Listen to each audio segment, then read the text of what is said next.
Okay, so question 9, pretty similar to 8, except now we're going to be working with fractions. So the picking the points is going to be slightly different in this question. 2x minus 3y equals 21. So again, I'm going to isolate y in both of the equations. Let's start with this one here. So 3y equals negative 4x minus 3. Divide everything by 3. Then y equals negative 4 over 3x minus 1. Now when I'm picking the points here, what I notice is my slope is a fraction, my y-intercept is a whole number. So when I'm picking my first point here, in this case I can pick 0 as my x value. If I sub in 0 into this equation, I'm just going to end up with my y-intercept of negative 1.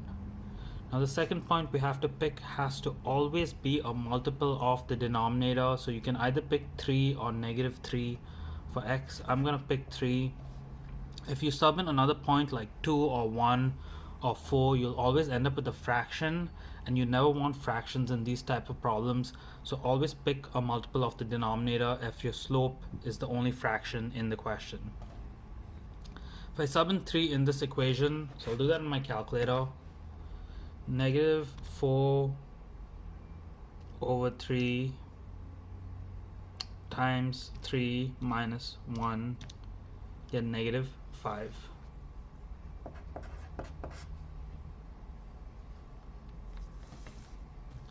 Okay, let's do the same thing with this equation. I'm going to start by isolating y. So negative 3y equals negative 2x plus 21. Divide everything by negative 3. So I get y equals 2 over 3x. The negatives cancel and make it into a positive. And that's just minus 7.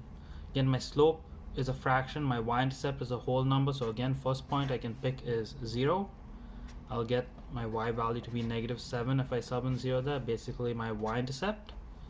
And then the second point I pick has to be again a multiple of the denominator. So I could pick 3 or negative 3. I'm just going to pick 3 over here. Again, if I sub in 3 into that equation, so I have 2 over 3 times 3 minus 7. And I just get my solution of negative 5. Now in this question, without even plotting, you can tell your point of intersection, but again for full marks in your test, you have to show the plot and the lines in the plot as well. So I'm just going to draw my graph.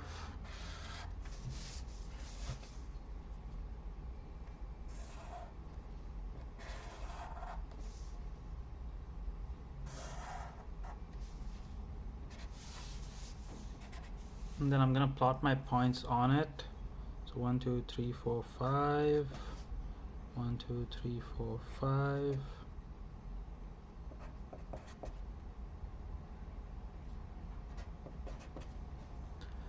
So my first point is 0 and negative 1. That's right over there. My second point is 3 and negative 5. Just down there. I'm going to draw a straight line through them.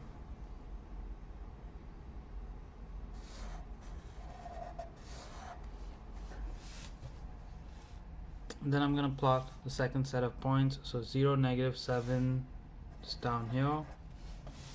3, negative 5, it's that point right there. Basically, we know our point of intersection already.